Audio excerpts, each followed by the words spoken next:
每一年都一样，苹果有新 iPhone 发表会，你会上网看每一个新 iPhone 懒人包影片。来到我这部新的 iPhone 发表会感想影片，你不会觉得很腻吗？好像不会，只会觉得很没错 ，iPhone 终于有 Type C 了哦，我们等了超级久。我跟你们说，我刚刚练那个也不是很久，但是有练了，好笑啊 ，Type C。所以今天就是跟大家分享发表会的感想。但我相信你们看过很多懒人包的影片吧，所以今天不会那么的详细讲它里面的规格，只会讲重点。我们讲 iPhone 之前发表会的前40分钟都在讲 Apple Watch。今年的 Apple Watch 是它的更新没有那么大。第一个就是 Apple Watch 第9代，它主要更新就是里面的晶片变成 S9 比较快，再来就是它的萤幕亮度从1000尼特变成2000尼特，这个的确是比较亮啊，但是它最主要的就是一个新的手势，点2下就可以帮你做很多不同的功能，像是播放或者停止音乐、接电话、停止计时器等等。可能你一只手是可能抱着你的狗狗，那另外一只手你要怎么停止计时，对不对？这样点2下，哇，很方便。或者有人要打过来，你手机没有在旁边，你就用 Apple Watch 这样点2下，喂是 ，Thank you， 但是这个功能，其实已经有了，你只要在 Accessibility 开启就有，而且它有更多的手势，它不只是点2下，它点1下也可以，然后整个手指这样握拳1下跟2下，所以总共会有4个不同的动作，这个就比较方便，因为它直接开动给大家，然后它的功能性是在每一个不同的 App。会有不同的作用，只是有一个大问题是说，这个手势只可以跟 S9 晶片。我希望不要这样子啊，因为我们之前的 Apple Watch 就已经可以这样子，但你们也知道苹果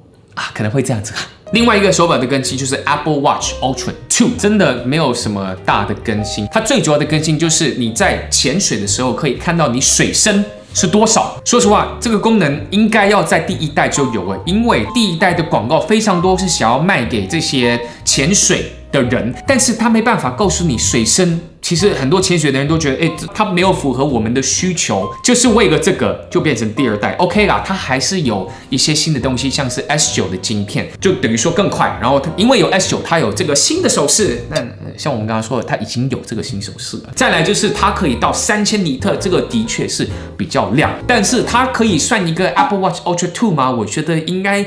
比较算是 Apple Watch Ultra S， 但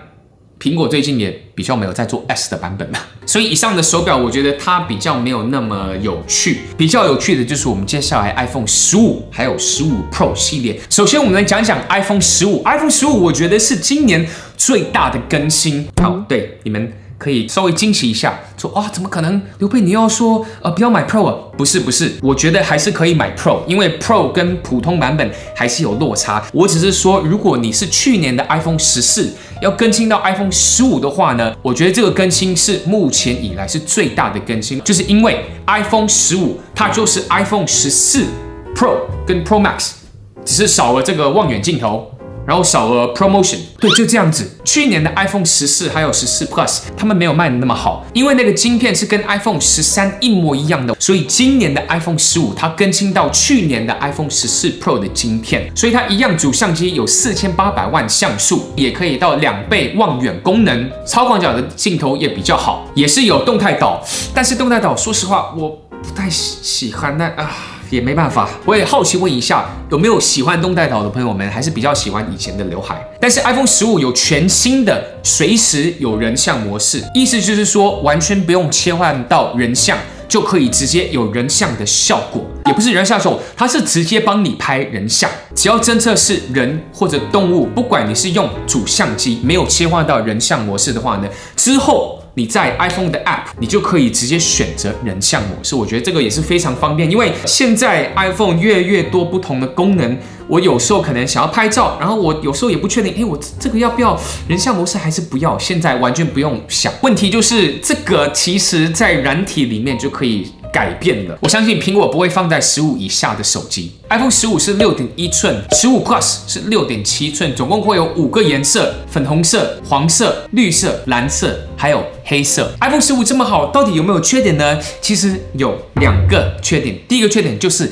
价格，虽然在美国价格没有更改，但是在台湾的话呢，不知道是不是因为汇率的问题，但是价格就增加。iPhone 15每一个容量都增加2000块台币，15 Plus 增加1000块台币，所以以价格来说有一点可惜。但是更可惜的就是可惜的 USB-C 啊，刘佩，你不是刚刚说 USB-C 很好吗？没错，是很好，充电的话就比较方便，但是它的速度是只有到 USB 2， 它是2000年出来的，我已经23年，怎么还在用 USB 2？ 基本上这个是跟我们之前的 Lightning 速度一模一样，这样就非常明显看得出来，欧洲完全是强迫苹果一定要用 USB-C。但是我们继续分享 iPhone 15发表会之前，跟大家分享我们的老朋友犀牛盾的 iPhone 15全系列手机壳开卖了。通过专业军规落摔测试，手机壳接高与萤幕和镜头，犀牛盾把保护手机这件事情做到最好，而且还有3款产品线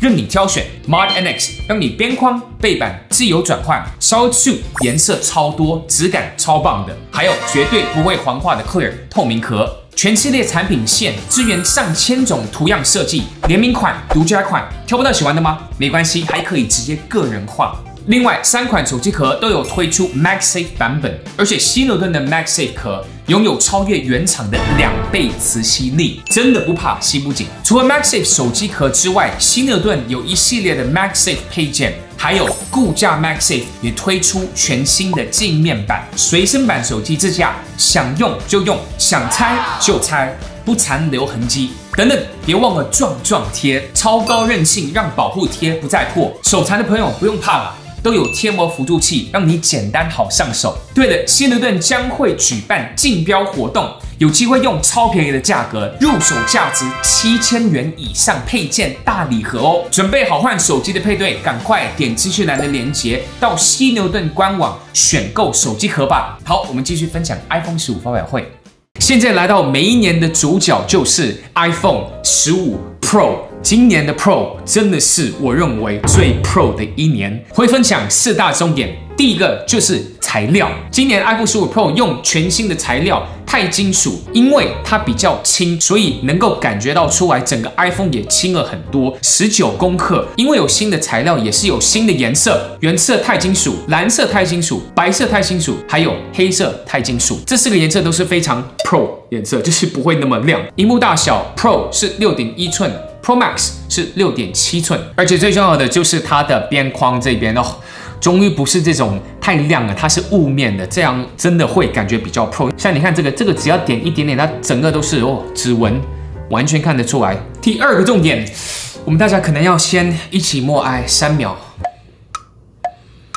再见，静音开关，欢迎。动作按钮，动作按钮可以快速直接切到你常用的功能，除了静音模式以外，其他的也可以到专注模式、相机、手电筒、语音、备忘录等等。那我的话，当然会比较常用在相机的部分。我希望啊，这个动作按钮它有更多功能，它不只是一个，所以可能说我常按就是相机。我点2下，可能就是翻译之类的，但是要实际拿到手机才知道。第3个重点，相机今年的改变其实没有太大，主要就是在软体的部分。拍照的时候不用用 ProRAW 就可以直接拍4800万像素。之前我们拍 ProRAW 4800万像素，真的那个档案太大了，因为不用切换到 ProRAW 就可以拍到4800万像素，所以现在。除了24mm，还可以到28，还有35mm，全部都是用主相机的。这些也是摄影师常用的焦端。我觉得这些更新真的是非常棒，只是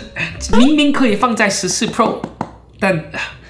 苹果不会的。再来就是用主相机拍照，以前它是1200万像素，现在就变成2400万像素。15 Pro 它相机没有太大的改变，比较主要的改变就是在15 Pro Max。还有更远的望远镜头，从3倍变成5倍，而且它用的科技是非常特别，因为其他手机望远镜头它是用一个叫做 periscope lens，15 Pro Max 它用一个叫做4重反射棱镜，就是一个新的科技，我觉得这个是蛮酷的，只是实际上好不好用，到时候也是要看看。在拍摄如果想要拍更远的话呢，平常是需要更好的防手震，所以这个望远镜头也加了一个东西叫做 3D 感光元件位移式光学影像稳定和自动对焦模组，它就是 X、Y。还有 Z 前后也有，可能很多人会说，其实 Android 手机已经有很多可能是8倍、10倍的都已经有了，怎么 iPhone 只有5倍，其实还好。但是 iPhone 5倍这个光圈也是比较大，2.8。之前用的 iPhone 14它只有3倍的望远，说实话我真的用比较少，因为主相机它有1倍跟2倍，2倍跟3倍的差别不是那么大。现在有5倍，它差别的确是比较大，而且有时候你不想要那么近拍一个东西，用5倍的望远120mm